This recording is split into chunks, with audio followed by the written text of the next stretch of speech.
नमस्कार मैत्रिणींनो, आपल्या चॅनलवरती तुम्हा सर्वांचे मनपूर्वक स्वागत. तर आज आपण मस्त अशी साधी, सोपी आणि खुसखुशीत अशी तयार होणारी चकलीची रेसिपी पाहणार आहोत. अगदी कमी साहित्यामध्ये बनून तयार होते. अगदी साधी, सोपी ही भाजणीची चकली आहे. भाजणी एकदम साध्या आणि सिंपल पद्धतीने आहे. खूप कमी धान्याचा वापर करून आपण ही जी भाजणी आहे ती बनवणार आहोत. तर चला लगेच रेसिपीला आपण सुरुवात करतोय. तर इथं आज मी तुम्हाला किलोच्या प्रमाणामध्ये भाजणीचं जे माप घेतलेलं आहे मी ते सांगणार आहे. तर इथं तांदूळ घेतलेले आहेत मी, जाडसर जे तांदूळ असतात ते घ्यायचे. तर इथं मी तांदूळ जे आहे ते 1 किलोच्या प्रमाणामध्ये घेतलेले आहेत. तुमच्या आवश्यकतेनुसार तुम्ही हे जे प्रमाण आहे ते कमी जास्त करू शकता. म्हणजे अर्धा किलो तांदूळही तुम्ही यामध्ये वापरू शकता. तर पाहू शकता इथं मी 1 किलो जाडे तांदूळ घेतलेले आहेत. आता या तांदळासोबतच आपल्याला इथं चणा डाळ लागणार आहे. तर तीही मी वजन करूनच घेतलेली आहे.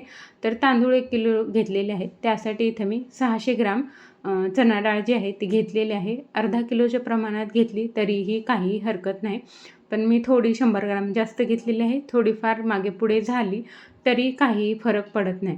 तर इथं चणा डाळ ही आपली वजन करून झालेली आहे. यासोबतच इथं मी आणखीन एक पदार्थ नक्की आणि आवर्जून यामध्ये घालते. तर इथं हेही आपल्याला वजन करूनच घ्यायचं आहे. तर इथं आता मी दुसरं भांडं घेतले. यामध्ये आता गहू घालायचे आहेत. तुम्ही जर कधी चकलीमध्ये गहू घातले नसतील तर जरूर वापर करा गव्हाचा. यामुळे तुमची चकली कधीही फसणार नाही, म्हणजे ती तुटणार नाही, तेलामध्ये विरघळणार नाही किंवा दुसरं मूग डाळ, उडीद डाळ हे असे वेगवेगळे काही प्रकार जमा करत बसायची गरज लागत नाही. तर इथं पाहू शकता फक्त ही 3च धान्य मी चकलीमध्ये कधीही वापरते आणि एकदम साधी सोपी असं हे प्रमाण आहे. 1 किलो तांदूळ, 600 ग्राम चणा डाळ आणि पाव किलो मी इथं गहू घेतलेले आहेत. तर चला धान्य आपली मोजून झालेली आहेत. आता आपण भाजणी करायला इथं सुरुवात करतोय. तर जाड तळाची कढई घ्यायची कधीही हे भाजण्यासाठी. त्यामुळे जी आपली धान्य आहेत ती करपत नाहीत आणि आपली चकलीची जी चव आहे ती बदलत नाही आहे. तर इथं मी सुरुवातीला तांदूळ घालून घेतलेले आहेत. तांदूळ जे आहेत ते हलकेसे भाजून घ्यायचे. तांदूळ हलकेसे म्हणजे हलके होतात आणि थोडेसे पांढरे दिसायला लागतात. हातात घेतल्याच्या नंतर ते गरम लागले की समजायचं आपले तांदूळ भाजून झालेले आहेत. थोडासा 5 मिनिटच आपल्याला हे भाजून घ्यायचे आहेत.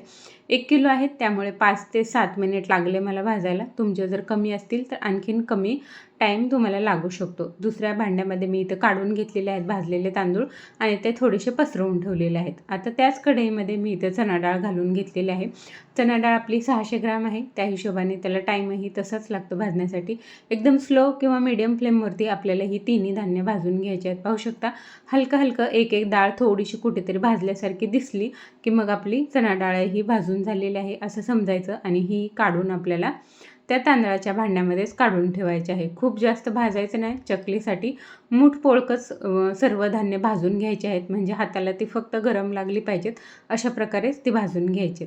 तर आता तांदूळ आणि डाळ भाजून झालेले आहे. सेम त्याच पद्धतीने आपल्याला जे गहू आहेत तेही आपल्याला इथं भाजून घ्यायचे आहेत. गहूही खूप लालसर असे भाजायचे नाहीत. हलकासा त्याला भाजल्याचा मार्क यायला लागला की समजून जायचं आपले गहूही भाजून झालेले आहेत.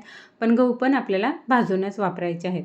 तर इथं तीनही धान्य आपली भाजून झालेले आहेत. ती मी सेम एकाच भांड्यामध्ये काढून घेतलेले आहेत. याला कपडा वगैरे टाकायची काही गरज नाही. एवढं काम मी वाढवत बसत नाही. सरळ मी ते एका स्टीलच्या टोपल्यामध्ये काढून घेतलेलं आहे. तीनही भाजून मी इथेच किचन ओट्यावरती मिक्स करून घेतलेले आहेत. आता ही फॅनच्या हवेला ठेवून आपल्याला नॉर्मल थंड करून घ्यायचे आणि चक्कीमधून हे आपल्याला याचं पीठ दळून आणायचं आहे. पीठ दळून आणते वेळेला बारीक असं याचं पीठ दळून आणायचं आहे. यामध्ये दळते वेळेला दुसरं काहीही घालण्याची गरज नाही. तर पीठ दळून झाल्याच्या नंतर पुढची प्रोसेस आता आपण पाहत आहोत. आता आपल्याला चकलीचा मसाला बनवून घ्यायचा आहे. घरच्या घरी अगदी साध्या सोप्या पद्धतीने हा मसाला बनवायचा आहे. तर इथं मी काय केलं आहे, 1 चमचाभर धने, 1 चमचाभर जिरं आणि 1 चमचाभर ओवा घेतलेला आहे. तर हे आपल्याला मिक्सरमधून ओबडधोबड वाटून घ्यायचं आहे. खूप फाईन पावडर अशी याची करायची नाही. तर पाहू शकता असंच हे न भाजताच आपल्याला हे दळून घ्यायचं आहे. भाजायची वगैरे याला गरज लागत नाही. आता इथं एक भांडं घेतलेलं आहे. यामध्ये आपल्याला पीठ मळून घ्यायचं आहे. तर मी काय केले, 1-1.5 किलो ते 2.25 किलो आपलं पीठ जे आहे ते भरलं. तर त्यातलं अर्धा किलो मी अर्धं जे पीठ आहे ते मी इथं वापरत आहे सध्या चकली बनवण्यासाठी, दीपावळीसाठी, आणि अर्धी जी आहे ते नंतर बनवणार आहे, कारण एकदम एवढी चकली संपत नाही म्हणून. तर इथं पीठ जे आहे ते काढून घेतलेलं आहे अर्ध पीठ. यामध्ये आपली जी तेलातली पळी असते ती एक पळीभर तेल गरम करून इथं मी घातलेलं आहे या पिठामध्ये. मसाले घालण्याच्या अगोदरच जे गरम तेल आहे ते मला घालायला आवडतं, कारण नंतर मसाल्यावरती ते गरम तेल टाकल्याच्या नंतर मसाले करपतात असं हे माझं वैयक्तिक मत आहे. तुम्हाला जे सोपं वाटत असेल ते तुम्ही करू शकता. तेल हलकंसं मी चमच्याने यामध्ये मिक्स करून घेतलेलं आहे. यामध्ये जे आपण मिक्सरमध्ये वाटून घेतलेला मसाला होता तो इथं घालून घेतलेला आहे. थोडीशी हळद घातलेली आहे. तुम्ही किती तिखट खाताय यानुसार यामध्ये तिखट घालून घ्यायचं आहे आणि मीठही घालायचं आहे चवीनुसार. सोबतच यामध्ये आपल्याला तीळ घालायचे आहेत. तीळ थोडेसे जास्त वापरायचे म्हणजे ते दिसताना चकलीवरती छान दिसतात. तर 1 वाटी भरून इथं मी जे आहे ते तिळाचा वापर केलेला आहे. तिळाला भाजायची वगैरे काही गरज लागत नाही, ते कच्चेच घालायचे असतात. तीळ घालून झालेले आहेत. आता हे जे मसाले आहेत आपले ते हलकेसे या पिठामध्ये आपल्याला मिक्स करून घ्यायचे आहेत. एकदम साधी सोपी पद्धत आहे. यामध्ये मी नंतर थोडासा अख्खा ओवाही घातलेला आहे हातावरती चोळून, आणि पीठ मळल्याच्या नंतर मी ते टेस्ट केलं होतं तर थोडं मीठ कमी होतं. मग मी नंतर मीठ घातलं आणि थोडासा अख्खा ओवाही घातला होता. तर जरूर घाला, तसा अख्खा ओवा दाताखाली आला की छान लागतो. मग सुरुवातीला मला वाटलं वाटून घातला आहे तर त्यामुळे, पण अख्खा घातल्याच्या नंतरही तो छान लागत होता. मग तर थोडं थोडं पाणी घालत जायचं आहे आणि याचा आपल्याला घट्टसर असं पीठ मळून घ्यायचं आहे. एकदमच पाणी ओतायचं नाही आहे, कारण पीठ पातळ झाल्याच्या नंतर चकली चांगली बनत नाही आणि चकलीला काटे जे आहेत तेही चांगले येत नाहीत. थोडा वेळ जास्त जाऊ द्यायचा, पण थोडं थोडं पाणी घालत पाहू शकता घट्टसर असं याचं जे पीठ आहे ते आपल्याला इथं मळून घ्यायचं आहे. पीठ चांगलं मळून घ्यायचं आहे, म्हणजे सर्व मसाले आपण घातलेलं जे तेलाचं मोहन आहे ते छान असं सर्व पिठावरती लागतं. पीठ मळून झाल्याच्या नंतर एक 10 मिनिट तरी हे मुरण्यासाठी ठेवायचं. त्यानंतर इथं मी तेल तापायला ठेवलेलं आहे आणि दुसऱ्या बाजूला आता चकली पाडायला सुरुवात करत आहे. तर चकलीच्या साच्याला मी शेवगा बोलतो. शेवगामध्ये मी चकलीची जी प्लेट असते ती घालून घेतलेली आहे.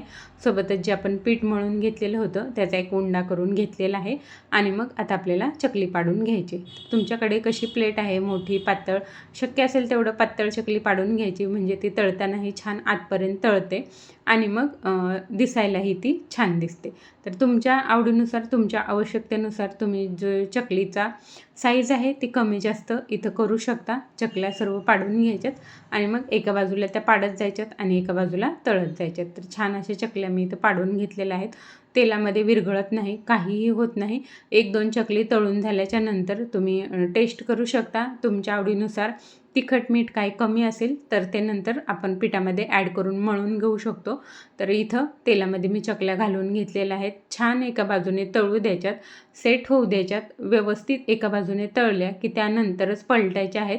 खूप जास्त त्याला अलटीपलटी करायचं नाही, यामुळे पण त्याचा आकार जो आहे तो बदलतो आणि त्या तुटू शकतात तेलामध्ये. म्हणून अगोदर त्याला चांगला हलकासा लालसर कलर येईपर्यंत एका बाजूने त्या तळू द्यायच्यात आणि नंतरच मग पलटून घ्यायच्यात. दुसऱ्या बाजूनेही चांगल्या व्यवस्थित तळू द्यायच्यात आणि त्यानंतरच मग त्या पलटायच्या आहेत. तर अशा पद्धतीने आलटून पालटून या दोन्ही बाजूनी चांगल्या पद्धतीने तळून घ्यायच्यात आणि नंतर मग आपली चकली जी आहे ती छान लालसर कलरवरती आली की मग ती तळून तयार होते. खूप जास्त काळपटही तळायची नाही आणि खूप जास्त पिवळीही ठेवायची नाही आहे, म्हणजे आपली चकली जी आहे ती लवकर नरम पडत नाही. हलकासा लालसर कलर त्यावरती येऊ द्यायचा. पाहू शकता मस्त अशा चकल्या इथं माझ्या बनून तयार झालेल्या आहेत. या एवढ्या छान चकल्या बघून मला याला तोडायचं किंवा मोडायचं मन झालंच नाही, त्यामुळे मी तुम्हाला चकली तोडून दाखवलेली नाही आहे. पण चवीला खूप छान होते. आपण गहू घालतो त्यामुळे त्याला छान असं बाइंडिंग येतं आणि खुसखुशीतपणाही येतो. तर अशा पद्धतीने तुम्ही नक्की चकली ट्राय करू शकता. एकदम साधी सोपी प्रोसेस आहे. खूप जास्त धान्य यामध्ये वापरायची गरज नाही. रेसिपी कशी वाटली